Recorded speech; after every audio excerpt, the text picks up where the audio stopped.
London. He jabbed his finger in the air and shook his head theatrically. He dared the opposition to back his call for an election and sneered that the Labour Party's leader was a chlorinated chicken. By the time Prime Minister Boris Johnson finished taking questions in Parliament on Wednesday, he had ushered in a new season of political mayhem in Britain, one in which the voters are now as likely as their feuding leaders to resolve the questions over how and when Britain should leave the European Union. The raucous spectacle in the House of Commons illustrated the obstacles Mr. Johnson will face as he tries to lead Britain out of the European Union next month. On Wednesday, Parliament handed the Prime Minister two stinging defeats. It first blocked his plans to leave the Union with or without an agreement. And it then stymied his bid, at least for the moment, to call an election for October 15, out of fear he could secure a new majority in favor of breaking with Europe, deal or no deal. The frenzied maneuvering showed how Brexit keeps propelling the country ever deeper into uncharted political territory, where centuries of unwritten rules and conventions are giving way to a brawl over the future of the world's oldest democracy. The upheaval in Parliament on Wednesday was the latest and perhaps the ultimate test of a political system that has been under unrelenting strain since the British voted narrowly to leave the European Union in June 2016.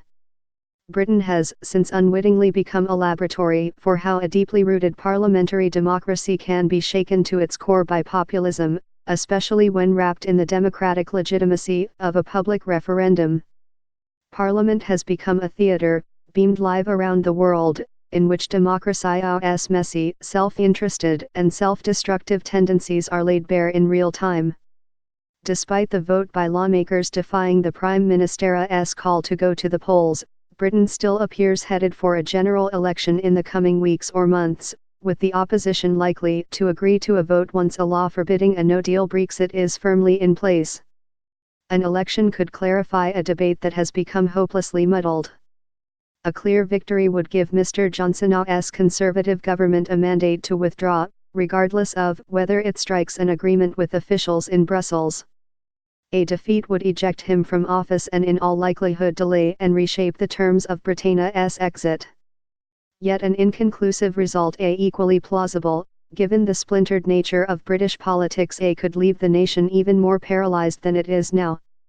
Having exhausted one of the last political mechanisms left, an indecisive vote could deepen divisions and reinforce fears that Brexit is a problem that defies a democratic solution.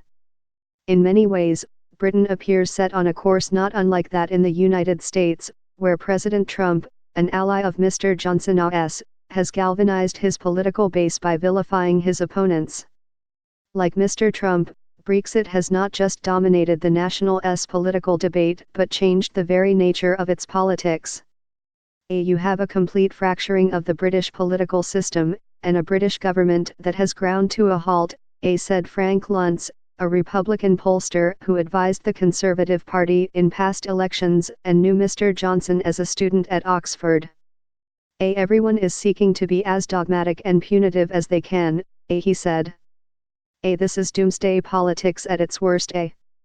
If Mr. Johnson can ultimately get Parliament to agree to an election, he hopes to mobilize those who voted to leave by tarring his opponents as lackeys of Europe. He is ruthlessly purging the ranks of the Conservative Party to make it more radically pro-Brexit and fend off threats from a new Brexit party. Mr. Johnson got an endorsement from Mr. Trump.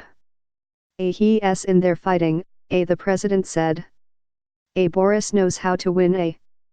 The parallels between Mr. Johnson's campaign and Mr. Trump's takeover of the Republican Party are obvious, but there are important differences as well. Lawmakers in Britain have pushed back vigorously on Mr. Johnson's tactics, with even members of the Prime Minister's party rebelling against his drive for a swift exit. The proposed timing of a vote, before the October 31 deadline to leave the European Union, has stoked suspicions that Mr. Johnson is acting in his own interests rather than the national's. Rather than embracing the call for an election, the Labour Party insisted that Parliament first prohibit Mr. Johnson from pursuing a no-deal Brexit before it would agree. On Wednesday, Parliament moved closer to achieving that. By a vote of 327 to 299, lawmakers advanced a bill that would tie Mr. Johnson's hands on Brexit, barring any departure without a deal.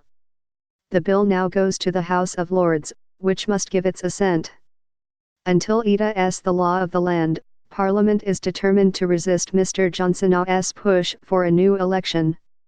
And late Wednesday night, Mr. Johnson failed to win in another vote the two-thirds majority he needed to call an election. Under normal circumstances, no opposition party would ever get in the way of a governing party calling it quits, said Baroness Rosalind Scott, a member of the House of Lords and a former president of the Liberal Democrats. But all the normal rules are gone, which makes it difficult to predict the outcome. As Parliament went back into session this week, the signs of Britain's political dislocation were everywhere. Mr. Johnson took questions while behind him sat members of the Conservative Party, some of whom he had expelled a day earlier for voting against his call to withdraw, with or without a deal.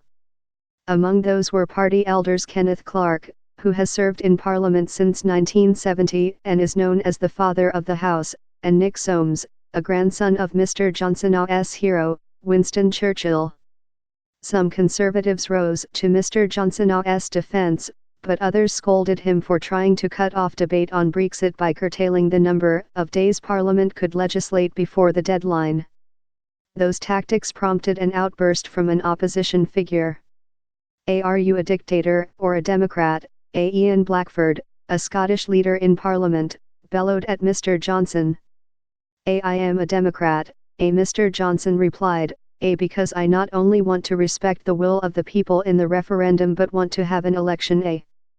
Prime Minister's questions, a weekly ritual dating back to 1961, is often marked by grandstanding, catcalls and rowdy interruptions.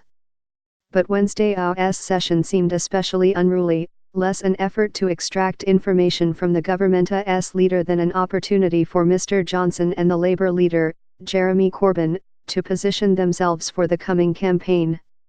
After challenging Mr. Corbyn to a vote, Mr. Johnson pointed across the well of the House and declared, there is only one chlorinated chicken that I can see in this House, and he is on that bench. Mr. Corbyn has warned often that Brexiters will force Britain into a one-sided trade deal with the United States, in which the British will be forced to import chemically treated meat and poultry. Labour's legislation to prevent him from withdrawing without a deal, Mr. Johnson said, amounted to a surrender bill to Europe. He branded it a strategy of a dither and delay, repeating the phrase like it was a poll-tested message for a campaign. For his part, Mr. Corbyn complained that Mr. Johnson refused to answer questions about the economic costs of a no-deal Brexit. The government, he said, declined to release an internal study, known as Operation Yellowhammer, which he said presented a dire picture of food and medical shortages. He is desperate, absolutely desperate, to avoid scrutiny, Mr. Corbyn declared. If the Prime Minister does to the country what he did to his party over the last 24 hours, a lot of people have a great deal to fear. That line drew blood. Mr. Johnson's purge the previous day has left the Conservative Party in a state of near civil war. The Prime Minister watched on Tuesday as one of his members crossed the House floor and sat with the Liberal Democrats, officially erasing his government's one-seat majority. The subsequent expulsions left the government 21 seats short of a majority. For Mr. Johnson, a disheveled figure known more for his mop of blonde hair than for his legislative skills, an election would be a chance to take his case out of the gilded halls of Westminster and directly to the British public. It is a debate he won in 2016, when he led the pro-Brexit referendum campaign, and he won the party leadership this summer partly because members believed he was the best candidate to lead them into a general election. Mr. Johnson is gambling that the Conservatives, riding slightly higher in the polls, can win a solid majority over Labour, which is mired in its own Brexit divisions and saddled with a leader, Mr. Corbyn, whose leftist views put off middle-of-the-road voters.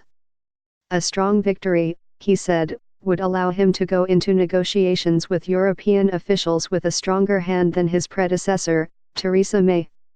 In the 3 years since the referendum, however, People here have heard harrowing accounts of what could happen if Britain leaves Europe without a deal, shortages of food and medicine, trucks lined up for miles at newly installed border posts on each side of the English Channel, chaos at airports and train stations, and violence in Ireland after a hard border once again bisects the island.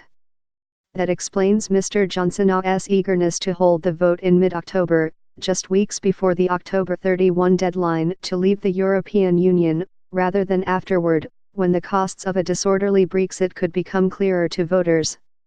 What he doesn't want is an election down the road when we all eating barbecued rat, said Baroness Scott. There is no indication, however, that even a resounding election victory for Mr. Johnson would make Europe any more amenable to a New Deal. Officials in Brussels said they have no plans to bend on the demands they made of Mrs. May, specifically on the Northern Ireland border, which Mr. Johnson has said he would not accept. Europeans have watched the spectacle in London with a mixture of bemusement, distaste, and concern. Observing how the Prime Minister behaves, both to Parliament and opponents in his own party, is certainly not an exercise in trust building, said Norbert Artken, chairman of the Foreign Affairs Committee of the German Parliament. We prefer to stay out of this jungle.